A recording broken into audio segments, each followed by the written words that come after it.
안녕하세요.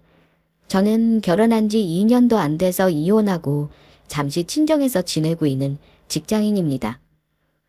아직은 살던 집에 혼자 살 엄두가 나지 않아 부모님과 지내고 있어요.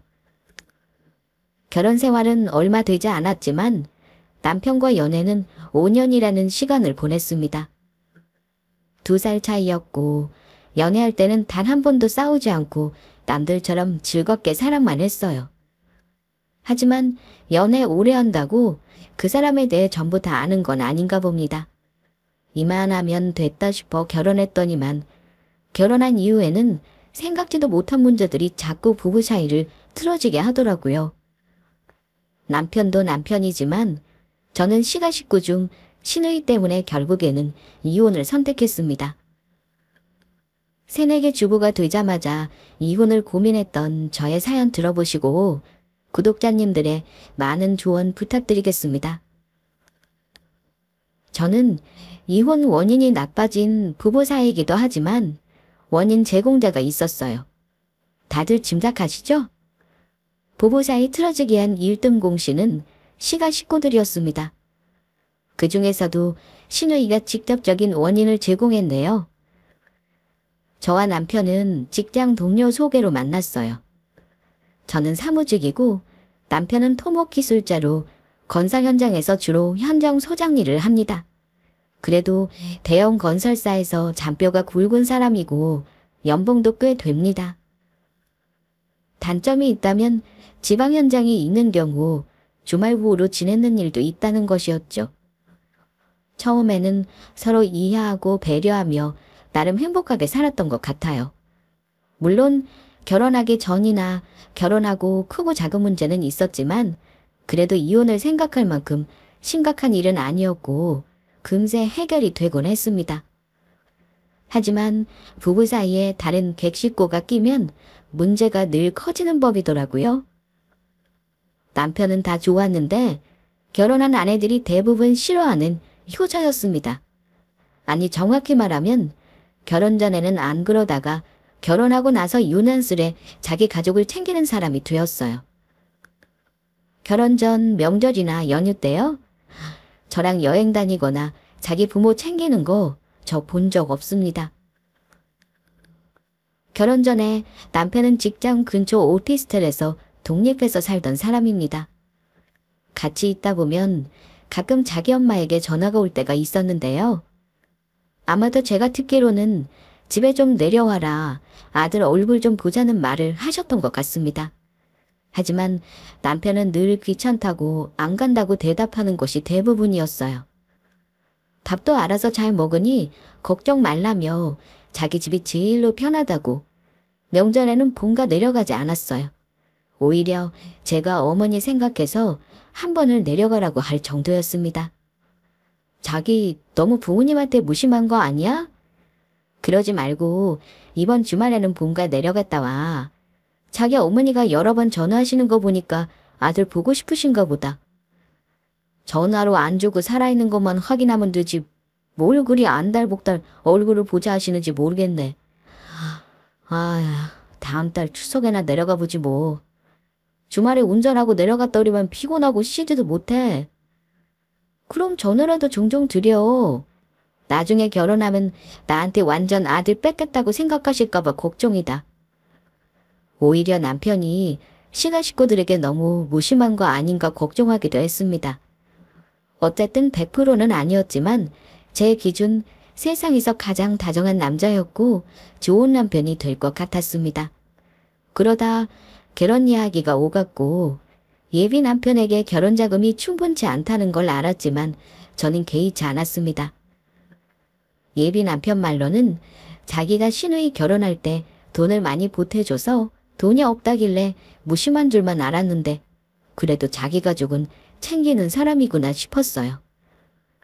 얼마나 돈이 없냐고 물어봤는데 나이 34세 모은 돈이 고작 5천뿐이었습니다. 오피스텔은 월세라 보증금이 얼마 되지도 않았고요. 예비 남편이 저에게 미안해하면서 결혼을 1년 정도 미룰까 물어보기도 했습니다만 저는 말 나온 김에 결혼을 하고 싶다는 입장이었습니다. 돈이야 앞으로 모으면 되는 거고. 집은 4명이 아파트 있으니까 우리 둘이 맞벌이하면 돈 모을 일만 남은 거잖아. 자기는 여자 마누라 하나는 진짜 잘 만난 줄 알아? 그럼. 어쨌든 네가 그렇게 말해주니까 고맙다. 우리 부모님 결혼 늦어질까 봐 걱정을 많이 하셨는데 한시름 놓으시겠어. 대신 결혼하면 내가 정말 잘할게. 남편이 내놓은 5천만 원과 제가 모은 돈이 있었고 저는 진작에 청약통장을 써서 분양받아 놓은 아파트도 있었습니다. 소액의 대출은 제가 갚고 있었지만 집을 꼭 남자가 해와야 하는 상황은 아니었죠. 시댁에서도 너무 좋아하셨고 남편은 저에게 그 부분에 대해 고마운 마음을 많이 드러냈습니다. 그러면서 하는 말이 결혼하면 우리 집처럼 편한 집은 없을 거야. 우리 집은 제사도 없고 가족끼리 자주 모이는 분위기도 아니거든. 너도 알지? 나도 잘 본가 안 내려가는 거. 누나도 멀리 시집가서 본가에 자주 안 와. 그러니까 우리 명절 연휴 때는 여행도 다니고 재밌게 살자. 이렇게 말하더라고요. 저는 저와 우리 친정 부모님이 결혼 비용을 얼마를 냈건 남편과 결혼했다는 사실에 행복했습니다. 물론 결혼 과정이 행복하지만은 않았습니다. 우여곡절도 있었죠. 그건 아무리 사이좋은 예비부부라 해도 피해갈 수 없는 일일 겁니다. 저랑 남편은 결혼 비용이 1차적인 갈등의 원인이었습니다. 아무리 돈 문제를 서로 이해한다고는 해도 결혼 준비하면서 내가 이렇게 아끼면서 하고 싶은 걸 못해가며 결혼을 해야 하나 하는 생각이 들면 억울하기도 했습니다. 우리 친정에서 많이 보탠다는 걸 알면 시댁에서는 어련히 예단 문제는 지나갈 줄 알았는데 남들만큼 받으려고 한 것도 문제였어요. 당연히 소소한 다툼이 있었지만 다행히 그때는 남편이 중간에서 조율을 제법 잘해줘서 양가 어른 모두 기분 상하지 않고 넘어갔습니다.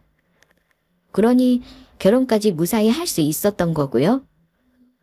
저는 남편이 결혼해서도 저에게 잘할 사람이라는 걸 전혀 의심하지 않았고 그만큼 믿었습니다.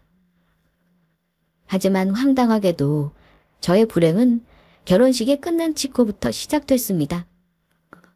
부부가 같이 살다가 서로 실망하고 이게 뭐지 하며 싸우고 이혼을 생각하는 게 일반적인 일일 텐데 저 같은 경우는 신혼여행 출발할 때부터 남편에게 실망을 했으니까요. 처음 부부 사이가 깨지기 시작한 건 분명 결혼 직후 신혼여행 때부터였다고 생각해요. 요즘에는 신혼여행 다녀와서 이혼하는 일도 드문 일은 아니라죠. 늘 다정하고 저에게 맞춰주려던 남편이 예전과는 너무나 다른 모습을 보이며 권위적으로 구는 걸 그때 처음 봤습니다. 공항에서 비행기를 기다리며 양가 부모님에게 잘 다녀오겠다 인사를 하고 있었을 때였는데요. 남편과 통화하던 시어머니가 저를 바꾸라고 했나 보더라고요. 그런데 어머니가 대뜸 저에게 하시는 말씀이 이제까지는 우리 가족이 아니니 그런가 보다 했지만 오늘부터는 할 말을 좀 해야 할 때 싶구나. 너 보면 아직 배워야 할 게 참 많은 것 같아. 아직 네 시누이한테 전화 안 넣었다며? 결혼 준비하는데 이런저런 거 도와줘서 고맙다고 꼭 전화해서 얘기해라. 신혼여행도 잘 다녀오겠다고 말하고. 아까 보니 우리 딸이 자기 출가 외인이라고 옳게도 무시하는 거냐면서 기분이 안 좋더구나. 너 오늘 우리 딸이랑 눈도 안 마주치고 인사도 안 했다며? 우리 딸이 서운해하는 것 같더라. 여수에서 여기까지 동생 결혼식 보겠다고 며칠 전부터 와 있었는데 너도 고맙다고 해야 맞지. 저는 어머니 말에 너무 놀랐습니다. 다들 아시겠지만 결혼식 날 얼마나 정신없고 바쁜지 아시잖아요. 저는 아예 생각도 못하고 있었는데 서운하다고 지적하시니 놀랄 수밖에요. 전화로는 알겠다고 대답했고 남편에게 그랬습니다. 자기야, 어쩌지? 당신 누님이 내가 오늘 따로 인사도 안 하고 못 본 척 했다면서 오해를 단단히 하신 것 같아.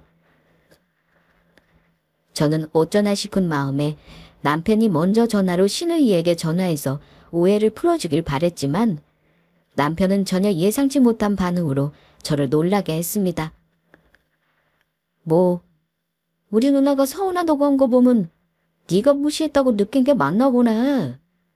나한테 말할 시간에 빨리 누나한테 전화부터 하면 될 일이잖아. 이러면서 짜증을 내는 겁니다. 저는 결혼 준비와 몰려오는 피곤함으로 남편이 예민해졌다고 생각하고 참고 넘어갔습니다. 그리고 신우이에게 하기 싫은 전화를 했는데요. 신우이가 신경질적으로 저에게 한 소리 하더라고요. 올케. 내 동생이 집 못해가고 올케 명이 집에 얹혀 산다고 우리 식구 우습게 알면 나 앞으로 그냥 안 넘어가. 우리 민수가 나한테 이런저런 도움 준 걸로 못마땅해 하는 것 같아서 하는 말이야. 혹시 그래서 나 무시한 거야. 허참 인사 한마디 없이 쌩하니 가니. 내가 우리 남편 보기 민망하더라. 아, 형님. 저는 그런 생각도 못했어요. 전혀. 그런 마음 없으니까 오해하지 말아주세요. 제가 원래 누구한테 살갑게 굴지도 못하는 성격이라 단단히 오해하신 것 같네요. 그리고 오늘은 아시겠지만 결혼식 당일인데 당연히 정신 하나도 없고요. 이렇게 전화드렸으니까 오해 푸셨으면 좋겠네요. 신우이에게 전화해서 이유도 모른 채 미안하다, 죄송하다, 사과를 했어요. 그게 사과할 일인지는 모르겠지만요. 그때는 몰랐지만 지금의 저는 신우이가 정말로 기분 나빠서 저런 말을 했다고 생각하지 않습니다. 아마도 처음부터 저를 기선제압하려고 억지를 부린 게 아닌가 싶어요. 신우이는 저보다 5살이 많습니다. 그 당시 저는 28살이었으니 아무것도 아는 게 없었죠. 결혼은 늦은 편이라 남편이랑 저 결혼하기 2년 전에 이미 결혼했고 아이는 없었어요. 뭐 때문인지 모르지만 상견례 때 신우이 내외는 오지 않았었는데 저와 만날 일이 자주 있지 않아서 어떤 성격인지 저도 잘 모르고 있었습니다. 그런데 결혼 첫날, 그것도 신혼여행 떠나기로 한 공항에서 전화로 이 난리를 치게 한 걸로 보아 보통 사람은 아니겠구나 느끼긴 했어요. 남편이 평소에 말하기를 신우이와 별로 친하지는 않다고 했지만 누나 결혼 비용 보태주느라 자기 결혼 자금도 모자랐던 걸 보면 아주 사이가 안 좋은 남매는 아니겠거니 짐작만 했고요. 저는 그 부분도 이해가 안 가는 게요. 신우이는 자기 남동생 결혼하는데도 금전적으로 뭘 보태준 게 없었다는 겁니다. 동생은 누나 결혼할 때 수천만 원을 내놓으면서 잘 살라고 했다는데 그 돈 갚은 것도 아니면서 동생 결혼할 때 입을 싹 탔다니요. 만약 저라면 아무리 남매라 해도 사이가 틀어졌을 거예요. 막상 결혼을 해보니 그동안 내가 알던 남편의 모습도 그렇지만 시댁의 상황도 처음 알게 된 것들이 많았어요. 아들 결혼할 때 못 살지도 않은 시댁이 왜 도와준 게 없었나 궁금했었는데 시부모님이 땅을 담보로 억대의 대출이 있다는 것도 알게 됐습니다. 남편은 저에게 돈을 못 모은 이유가 2년 전 신우 결혼 때 목돈을 보태줬기 때문이라고 했지만 결혼하고 보니 그게 아니었습니다. 가족들이 돈 문제로 다 얽혀 있더라고요. 남편은 부모님의 땅을 담보로 대출받은 것에 보증을 서줬다는 사실도 그때 알았습니다. 부모님이 농사를 지으시다 보니 수입이 있긴 했지만 남편도 대출금을 같이 갚아왔더라고요. 결혼 후에 돈 관리를 각자 하자고 하길래 이유를 물었더니만 남편이 하는 말이 자기 부모님에게 돈을 보태줘야 한다더군요. 그때 아차 싶었습니다. 더한 건 뭐였냐면요. 신우이가 결혼하고 나서 사업을 하겠다고 일을 벌였는데 그때 남편 명의로 신용대출을 해준 것도 있다는 사실을 알았을 때는 진짜 황당했습니다. 아무리 가족이라도 빚을 대신 내준다는 건 저로서는 이해할 수가 없었어요. 그것도 결혼해서 1년이 다 된 시점에 은행에서 날아온 대출 연장, 우편물을 보고 안 겁니다. 그걸 제가 못 봤다면 남편은 아마 말을 끝까지 안 했을 거예요. 어느 여자가 그걸 그냥 넘어가겠습니까? 결혼해서 남편이 돌변한 거나 시댁 식구들이 힘들게 하는 건 100번 양보해서 참고 넘어간다 쳐도 저에게 거짓말을 하거나 고의로 속인 건 넘어갈 수가 없었습니다. 아, 당신 이거 뭐야? 아니 대체 나한테 말도 없이 왜 대출을 받은 건데? 이거 받은 지 꽤나 된 거던데 3천만 원이나 대출 받으면서 왜 나한테 말도 안 한 거야? 아, 그거 내 이름으로 빌린 거지만 내가 갚는 거 아니니까 걱정 마. 우리 누나 사업 자금으로 급하다고 해서 빌려준 거야. 당연히 누나가 매달 이자 내고 있지. 당신이 이럴까봐 그냥 말 안 한 건데 뭘 그리 화를 내? 당신대로 갚으려는 돈도 아니잖아. 남편의 뻔뻔함에 저는 말문이 막혔습니다. 내가 갚을까봐 이러는 거야. 작은 돈도 아닌데 형님이 쓰는 돈을 당신 명의로 빌려줬다는 게 문제지. 사람 일 모르는 거야. 만약에 형님이 못 갚아서 당신이 대출 연체되거나 하면 어쩔 건데. 우리 나중에 대출 필요한 일 생겼을 때 당신 신용에 문제 생기면 어쩌려고 함부로 대출을 해줘. 저는 남편을 나무랐지만 남편은 듣기 싫다며 제가 하는 말을 잔소리라고 일축했습니다. 우리 누나가 못 사는 사람도 아니고 사업하느라 돈이 좀 모자라서 빌린 거야. 당신하고 아무 상관도 없는 돈이고 설마 그 돈을 못 갚아서 문제 생길 일 없으니까 잔소리 그만해.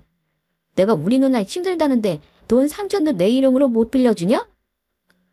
신우이가 본인이 하는 가게인지 뭔지를 잘 이끌어서 문제없이 남편의 명의 빚도 잘 갚는다면 그래도 문제가 커지지 않았을 겁니다. 하지만 불행한 예감은 왜 빗나가지를 않는 건지.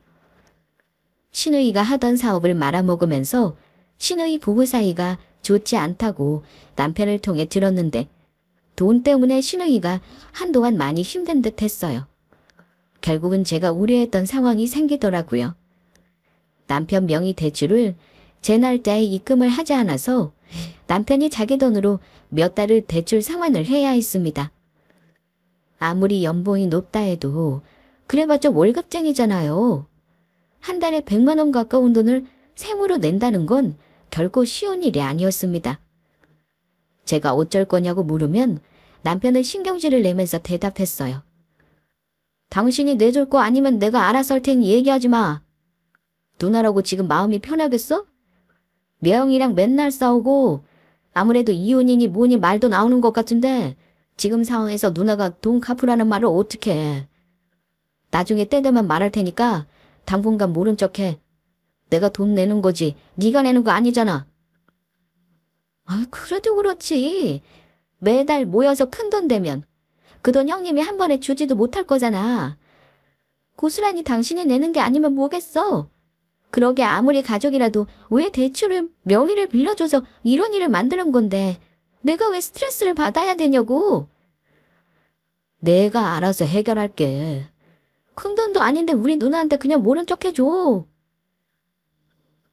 구구절절 제가 하는 말이 전부 맞으니 남편도 한숨만 쉬고는 어떻게든 해결해 보려는 듯 한동안 자기 누나랑 계속 연락을 하는가 싶었습니다. 그런데 결국 더한 일이 터지고 말았습니다. 남편이 한 번은 신우이의 전화를 심각하게 받더라고요.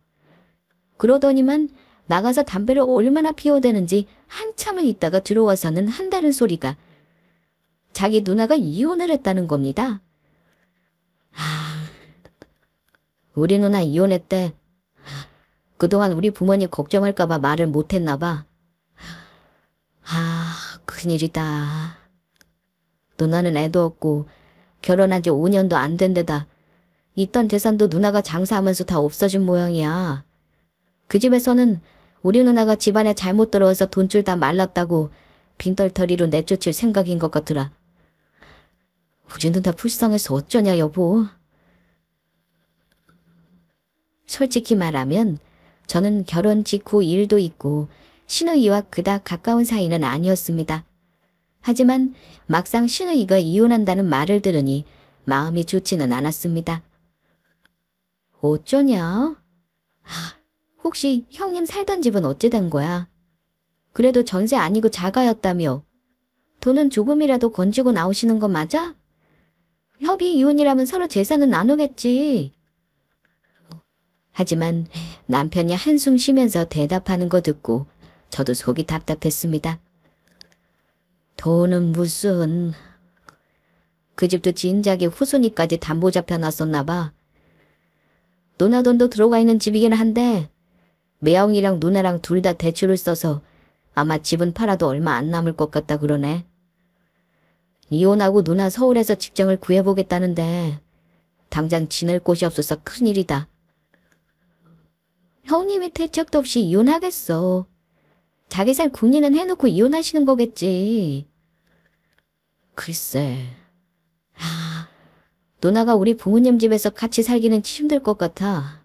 아무래도 우리가 누나를 좀 도와줘야 할 듯 싶네. 어찌 남편 반응이 불안불안하다 했는데 남편은 자기 누나를 도와주자는 말을 넌지시 꺼냈습니다.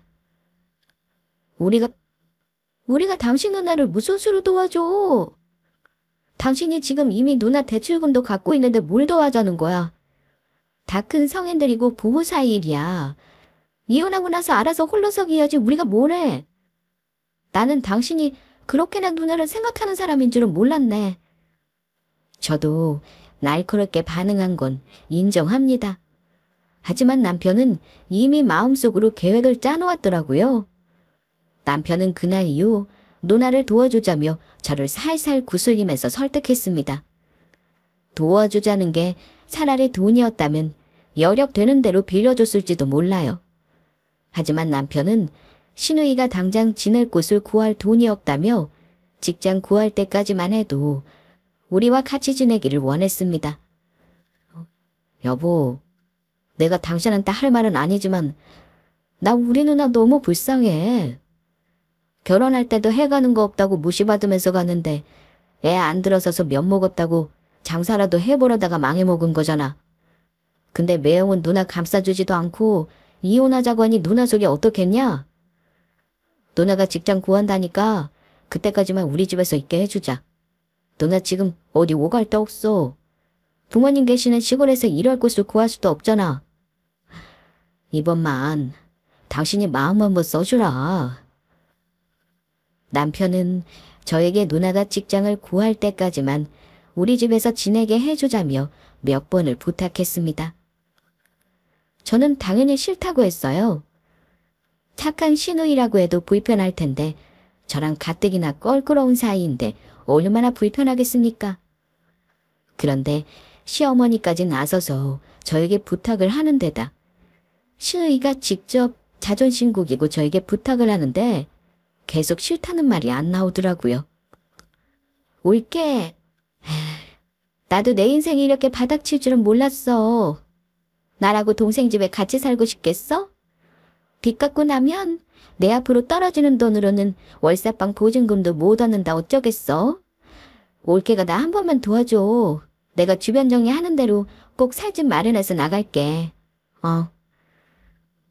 형님, 같이 사는 게 아무리 당분간이라고 해도 서로 불편할 거예요. 같이 살다가 더 우이 상할 수도 있고요. 그래도 괜찮으시겠어요? 그럼 내 집도 아닌데 내가 올케한테 잔소리할 일은 절대 없을 거고 올케도 일하잖아. 그럼 우리가 마주칠 일이 얼마나 있겠어? 나도 바로 직장 다닐 준비해야 해. 내가 올케 집 작은 방 쓸게. 잠깐 지낼 거니까 짐도 많지 않을 거야. 그런 연유로 저는 오갈 데 없는 시누이를 우리 집에서 살게 해줬습니다. 그런데 언제는 같이 살게만 해달라는 신우가 막상 우리 집에 와서 집을 둘러보더니만 이런 말을 하더라고요. 집에 들어온 순간부터 얹혀 사는 사람이 아니라 마치 우리가 본인을 모시고 사는 집을 보러 온 듯한 태도로 우리 집을 둘러보더라고요. 근데 올케네 집이 이렇게 좁았었나. 직득이 할 때만 해도 잘 몰랐는데 영 구도도 별로네. 이 집을 언제 분양받았다고 했지? 좀 지저분해서 슬슬 리모델링도 생각해봐야겠는데 올케? 자기는 이혼하고 이만한 집도 없으면서 제가 힘들게 마련한 집을 평가질 하더라고요. 그래서 제가 시누이 쓸 방을 보여줬더니만 반응이 더 가관이었습니다. 어머, 작은 방이라고 해서 그래도 침대랑 책상이랑 장롱은 들어갈 줄 알았는데 이게 뭐야? 옳게. 이 방은 두 번째로 넓은 방 맞아. 누가 보면 창고인 줄 알겠다. 나 설마 이 방 써야 하는 거야? 네 골방에서 나더러 자라고? 그러자 남편이 제 눈치를 살피며 황급하게 시누이 입을 막았습니다. 아이, 누나. 이 방에서 누나 지낼 거라고 우리 집 사람이 청소 다 해놓고 매트리스 하고 화장대도 새로 들여놨잖아. 방 비우느라 얼마나 힘들었다고. 어차피 몇 달만 지내는 거니까 그때까지는 대충 있자. 그럼 그 몇 달 동안만 내가 화장실 따윈 안방을 쓰게 해줬으면 얼마나 좋아.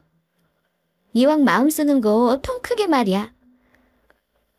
심지어 안방 운운하면서 속마음을 내비치는데 그때 솔직한 제 심정은 시누이 짐을 도로 싸서 나가라고 하고 싶었습니다. 남편의 말에도 시누이는 표정이 좋지 않았습니다. 마치 자기가 왜 이런 좁은 방을 써야 하냐는 듯한 시누이의 태도를 보면서 왜 저리 천지분간을 못하나 싶었습니다. 이런 말하면 좀 그렇지만 저러니 사업도 말아먹고 남편이랑 이혼하자 싶었어요. 남편에게 시누이의 뻔뻔함을 따지니까 남편은 저한테 이해를 좀 해달라며 자기 누나를 감싸고 돌더라고요. 저는 앞으로의 동거 생활이 심히 걱정되기 시작했습니다. 제 예상대로 시누이가 같은 공간에서 지내게 되니까 또 다른 문제가 생기기 시작했습니다. 일단 시누이는 결혼해서 살림한 경험이 있는 여자라고는 도저히 믿을 수 없을 만큼 주변 정돈을 못하는 성격이었습니다. 저나 남편이나 맞벌이를 하는지라 매일 집을 깨끗이 치우고 살지는 못했어요. 그래도 저는 더러운 건 못 보는 성격이라 정리정돈과 청소는 신경 쓰는 편입니다. 그런데 신호 하나 들어왔다고 집이 어쩐지 청소할 일이 더 많아지더라고요. 저는 그래도 시누이가 살림도 했던 사람이니 어느 정도는 집안일을 도와줄 줄 알았습니다. 돈 한 푼 안 내고 남동생 부부집에 얹혀 살면 그 정도는 해야 하는 거라 생각해요. 적어도 자기 먹은 그릇은 씻어놓고 자기 빨래나 방 정리 그리고 화장실 청소는 기본이라고 생각합니다.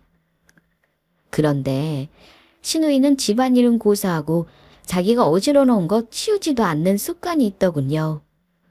저도 회사 다녀오면 출퇴근 시간이 길어서 녹초가 되는데 어질러져 있는 집을 보면 짜증이 났습니다. 설거지는 한가득에 화장실에는 머리카락과 손자국 천지, 거실 테이블에는 김치 국물이 말라붙어 있고 소파에는 과자 부스러기가 한가득이었죠. 그뿐이 아닙니다. 차마 제가 여기 쓸 수 없는 더러운 장면도 여러 번 목격했네요. 그래도 남편의 누나이니 싫은 소리 하는 건 참 어려운 일이었습니다. 괜히 싸우기 싫어서 그냥 제가 했는데 한 번은 시누이가 거실에서 짜장라면을 먹다가 소파에 국물을 튀기는데 너무 짜증이 나서 한마디 했습니다. 형님, 제가 어지간하면 말 안 하려고 했는데요. 지금 같이 산 지 2달 동안 정말 제가 힘들어서 그래요. 남편 치닥거리 하는 것도 저 힘들거든요. 매일 어지르기만 하고 청소 한 번을 안 하니까 일 다녀오면 피곤해 죽겠는데 형님이 어지른 것까지 내가 다 치워야 하냐고요. 제발 기본적인 건 좀 해주세요. 그렇게 한 소리 하자 시누이는 어이없다는 듯 피식 웃으며 말했습니다. 옳게. 내가 어지르면 얼마나 어지른다고 사람한테 짜증을 그렇게 내. 내가 먹은 거 치우면 되잖아. 누가 올케더라 해달래? 내가 올케 집 얹혀 산다고 지금 사람 우습게 보니. 이혼하고 이러고 있다고 사람이 무서운가 봐. 먹은 것 좀 치워달라는데 그게 이혼하고 우습게 보는 거라 무슨 상관이에요, 형님. 먹고 남은 쓰레기 치우고 본인이 먹은 설거지 세제 묻혀서 닦고 물로 헹궈내면 되는데 그게 뭐가 어렵다고 맨날 게시대에 쌓아두기만 하시는 거예요. 제가 오늘만 해도 설거지를 몇 번 했는 줄 아세요? 서로 언성이 좀 높아졌나 싶은 순간 남편이 퇴근해서 돌아오더니만 무슨 일이냐고 묻더라고요. 그런데 제가 말을 꺼내기도 전에 신호가 이러는 겁니다. 야, 김민수! 네 와이프 나한테 뭐라는 줄 아냐? 내가 이혼해서 동생 집에 이러고 산다고 사람 우습게 보나 봐. 집안일 하려고 나한테 타박을 하네. 앞뒤 다 잘라먹고 딱 본인 입장에서 얘기하는데 누가 들으면 제가 얹혀 사는 신우를 이유 없이 구박하는 걸로 오해하기 십상이더군요. 여보, 그게 아니야. 나도 일하고 들어오면 매일 피곤한데 형님 어지르는 것까지 치우려니 힘들어서 각자 어지른 건 치우자고 얘기한 거야. 당신도 집 꼴을 그동안 봤으니 알 거 아니야. 우리 둘이 살 때 이렇게 집 어수선한 적 있어. 내가 형님이 만든 쓰레기 다 치우고 빨래, 청소해. 진짜 너무하는 건 내가 아니라 형님이야. 아이, 여보. 누나 이런 거 잘할 줄 몰라. 잘 사는 집에 시집가서 산 사람인데 사모님 소리만 듣고 살다가 집안일에 씹겼어. 당신이 좀 이해해라. 남편은 저를 나무라지는 않았지만 그렇다고 자기 누나에게 싫은 소리는 못하더라고요. 신우이는 자기 동생 앞이라고 조금 전 따지고 들던 모습과는 달리 억울해하며 눈물까지 보이더군요. 남편은 자기 누나가 안 됐는지 방으로 데리고 들어가 달래주더군요. 그 모습을 옆에서 보면서 이 남매가 지금 내 집에서 뭐하는 짓인가 싶었습니다. 같이 보내는 시간이 한 달, 두 달 길어지면서 갈등은 점점 심해졌습니다. 일단 신우이는 짐이 점점 늘어나 나중에는 본인 짐이 우리 집 거실까지 점령을 하기 시작했습니다. 그리고 도무지 일자리를 구하려는 모습이 보이지 않았어요. 대체 형님은 지금 직장 구할 노력은 하고 있는 거 맞아. 우리 집에 온 지 다음 주면 벌써 석 달째야. 나도 스트레스고 형님도 스트레스인데 얼른 따로 살 생각을 하는 게 좋지 않겠어? 이러다 진짜 서로 의상하겠어. 누나 지금 일자리 열심히 알아보고 있어. 조만간 면접도 보러 갈 거야. 내가 누나한테 다시 한번 얘기할게. 남편은 자기가 누나에게 다시 한번 얘기할 테니 저보고는 좀 참아달라고 하더군요. 하지만 말만 그럴싸할 뿐 남편이 하는 건 아무것도 없었습니다. 방에 들어가 얘기하는 신용을 하긴 하는데 저한테 말한 거와 달리 둘이서 제 욕을 한다는 것도 저는 분위기로 다 알고 있었지만 모른 척 했습니다. 신우도 얄미웠지만 남편에게도 참 서운하고 섭섭하더군요. 저는 신우이가 꼴 보기 싫어서 주말에는 아예 집을 비우고 나가 있었습니다. 친정에서 자고 오거나 어쩌다 연휴가 되면 아예 친정에서 며칠씩 있다가 오곤 했어요. 그때마다 남편은 신우이 핑계를 내며 저만 친정에 보냈습니다. 그러다 사건이 터진 건 추석을 지내고 제가 친정에 주말을 껴서 일주일가량을 보내고 돌아온 일요일 저녁에 일어났습니다. 집에 다 왔을 무렵 남편에게 전화했더니만 PC방에서 1시간만 더 하고 들어온다길래 그러라 했죠. 집에 도착했는데 어쩐지 인기척이 없더라고요. 저는 신우가 외출한 줄 알았는데 안방문을 열려는 순간 방 안에서 신우 목소리가 들리더라고요. 누군가와 대화를 하는데 가만히 듣고 있으니 누군가와 전화통화를 하고 있더라고요. 그런데 무슨 말을 하나 했더니만 황당한 말이 신우 입에서 나오더군요. 아마 시어머니와 통화를 하는 듯 했습니다. 아니, 내가 잠깐 지들한테 신세 좀 진다고 나를 오나전 투억대기 취급을 한다니까. 방구숙은 거의 창구 수준이지 뭐. 몇 달만 있으려고 했는데 일이 좀 안 풀려서 올케네 더 지내야 할 것 같긴 해. 엄마는 올케한테 잘해줘야 올케가 나한테 잘하는 거 알지? 안테 지금 올케 친정 갔어. 그동안 안방을 내가 좀 썼더니만 너무 좋은 거 있지? 올케 오면 방 바꾸자는 말 한번 더 해봐야겠네. 순간 함부로 부부가 쓰는 침실을 썼다는 올케가 너무 미웠습니다.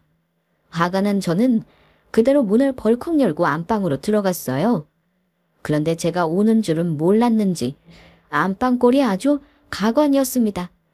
제가 쓰는 침대에는 신우이가 가져다 놓은 온갖 잡동사니가 그득했고 화장대에도 어느새 자기 물건을 늘어놓았더라고요. 신우가 저를 보고는 깜짝 놀라며 전화를 끊길래 제가 그랬어요. 형님, 여기 부부 침실인데 좀 너무한다는 생각 안 드세요? 저 친정 갔다고 지금 남의 안방에서 뭐 하는 거예요? 당장 비워주세요. 그러자 신우이는 미안하다는 표정이 아니라 머쓱한 표정을 짓더니만 이러는 겁니다.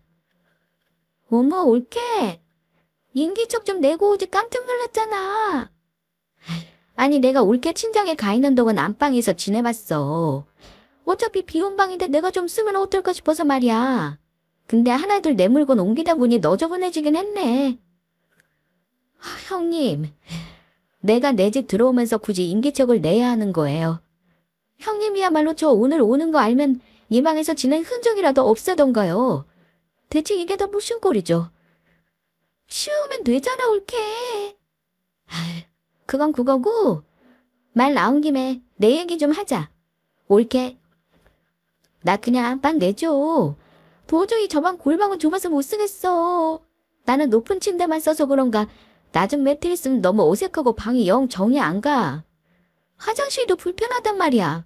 내가 뭐 이 집에 오래 있을 것도 아니잖아. 손님이라 생각하고 내가 안방 좀 쓰자. 올케는 손님을 왜 이리 푸대접해. 내가 시부모님이었어도 골방 쓰게 하겠어? 당연히 안방 내줄 거 아니야.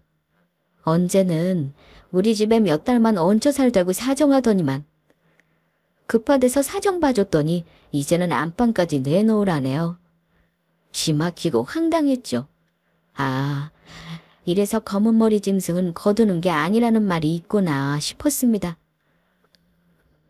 형님, 진짜 양심이 없네요. 뭐요? 안방을 내놓으라고요. 형님, 우리 집에서 사는 몇 달 동안 대체 어찌 지냈는지 가슴에 손을 얹고 생각을 좀 해보세요. 근데 제가 친정 간 틈을 타서 안방도 함부로 쓰고 이제는 아예 이 방을 쓰겠다고요? 제발 형님, 철없이 굴지 마시고 정신 좀 차리세요. 이런 식으로 대체 사업은 어찌한 거고 결혼 생활은 어찌하신 거예요? 훌케, 말 함부로 한다? 그리고 올게, 왜 그리 경우가 없니? 손윗 사람이 같이 지내면 당연히 빈말로라도 안방을 쓰겠냐고 물어보는 게 예의인 거야. 그때 남편이 들어와서는 저와 신우이가 싸우는 광경을 보고 놀라더라고요. 여보, 누나, 대체 너 왜 싸우는데? 불안해서 게임도 끊고 왔더니만 이번엔 또 왜 그래? 다시 불만이 뭔데? 우리 누나를 또 다그치고 있는 거야. 남편은 또 싸우냐면서 저에게 그만하라고 하는데 저는 그 상황을 이제는 마무리를 짓고 싶었습니다. 내가 내 집에서 나갈 수는 없으니 신우이를 내보내던가 혼자 못 나가겠다고 하면 남편이랑 같이 내보내라는 마음까지 먹었어요. 당신 잘 들어. 지금 나 말릴 때가 아니라는 거 잘 알 텐데. 당신 누나가 내 방 차지하고 있는 동안 그러라고 한 당신도 똑같아. 나는 도저히 못 참겠으니까 누나를 내보내던지 그게 마음에 걸리면 당신이 같이 데리고 나가죠. 대신 나가면 당신하고 나랑은 끝이야. 이혼하자는 말이라고.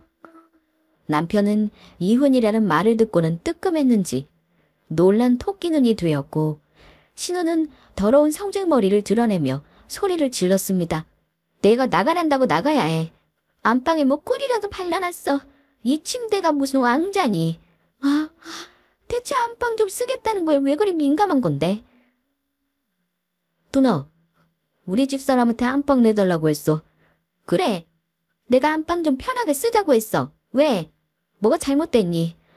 누나가 여기 있으면 얼마나 있는다고. 너는 그거 하나 네 집사람한테 말 못하고 쩔쩔매는 거냐?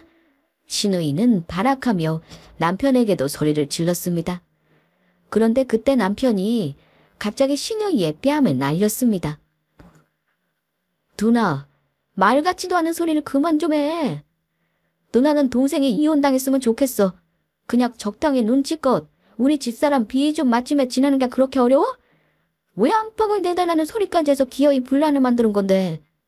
그러자 신우이는 자존심이 상했는지 가방을 마구 싸더니만 얼마 후 집을 나가버리더라고요. 저는 말리지 않았습니다. 그동안 우리를 기댈 구석이라고 생각하고 안일하게 살았으니 이제는 정신 차릴 때도 된 거 아닌가요? 그런데 남편은 내 편을 들어준답시고 자기 손으로 시누이를 때려놓고는 막상 자기 누나가 집을 나가자 계속 안절부절 못하더군요. 누나를 쫓아나가더니만 한참 후에 혼자 집으로 들어오더라고요. 그런데 저에게 이런 개소리를 시전했습니다. 우리 누나 엉엉 울면서 본가로 내려갔어.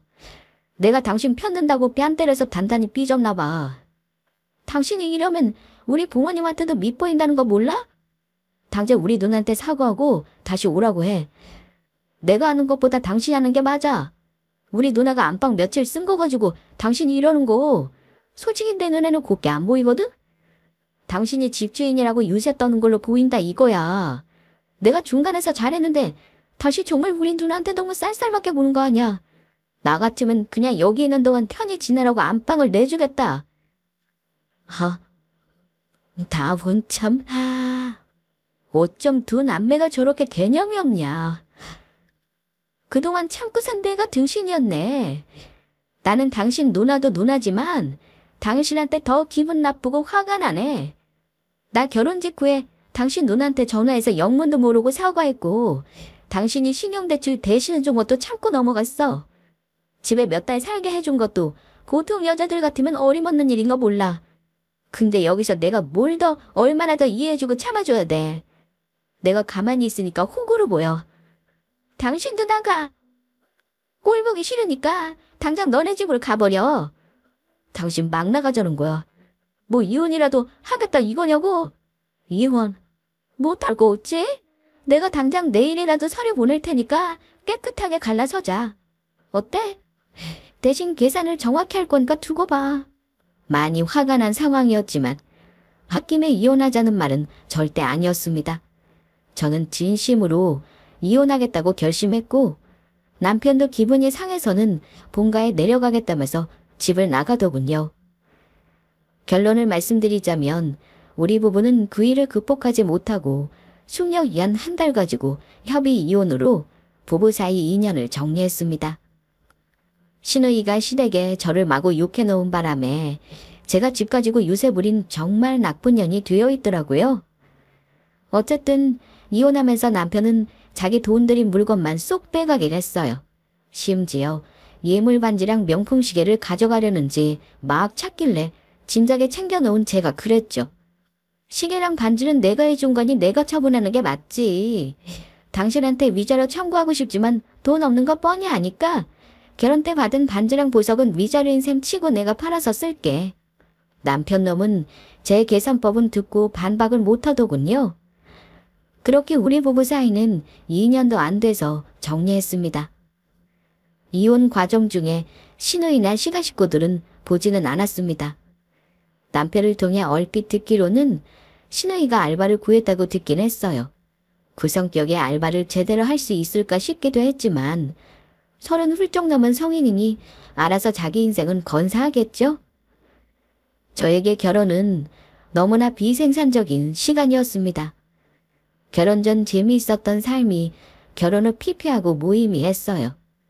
싸우면서 서로에게 상처도 많이 줬고요.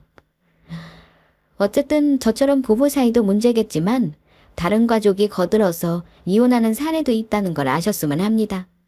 이혼하면 세상이 무너지는 기분이 들 것으로 생각했는데 막상 이혼하고 나니 오히려 속이 후련하고 꼴보기 싫은 사람들 안 봐서 너무 좋은 거 있죠? 제 몸 하나만 챙기면 되니 그것도 너무 좋더라고요. 당분간은 이 홀가분함을 즐겨보려고 합니다. 아직은 이혼한 새내기이니까요. 끝으로 이혼의 위기를 겪고 있는 분들이 있다면 이유는 다들 각양각색이겠지만 절대 두려워할 필요 없다는 걸 말씀드리고 싶습니다.